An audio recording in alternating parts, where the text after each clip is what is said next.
Hi అండి. సోమవారం రోజు మధ్యాహ్నం పిన్ని వాళ్ళ ఇంటికి భోజనానికి అయితే వెళ్ళాను.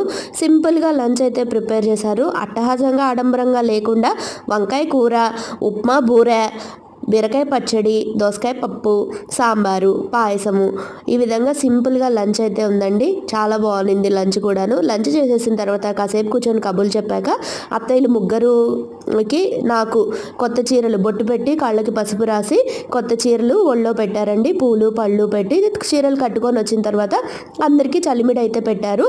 ఇది నేను ఎలా పెట్టారు ఏంటి అనేది, మేము ఎలా ఎంజాయ్ చేసాము అనేది ఫుల్ వీడియో అప్లోడ్ చేశాను. మీరు ఎవరైనా చూడాలనుకుంటే ఇంట్రెస్ట్ ఉంటే ఒకసారి చెక్ చేయండి. ఈ ముగ్గురు వచ్చేసి మా అత్తగారులండి. మా అత్తగారి సొంత చెల్లెళ్ళు, మా పిన్నత్తగారులు. గుర్తుగా ఉంటుందని ఇలా ఒక చిన్న బిట్ కూడా వీడియో తీసుకున్నాను. మొత్తం మీద సోమవారం రోజు హాఫ్ డే మొత్తము నైట్ 7 వరకు అక్కడే అందరము ఎంజాయ్ చేసి రిటర్న్ ఇంటికి అయితే నేను బయలుదేరిపోయాను. అత్తయ్య వాళ్ళు అయితే ఇంకా ఉన్నారు. నాకేమో పిల్లలు వచ్చేస్తారు, వాళ్ళకి మళ్ళీ ఏదైనా డిన్నర్ ప్రిపేర్ చేయాలని ఇంకా నేనైతే బయలుదేరాను. ఇంట్రెస్ట్ ఉంటే లాంగ్ వీడియో చెక్ చేయండి. Bye bye.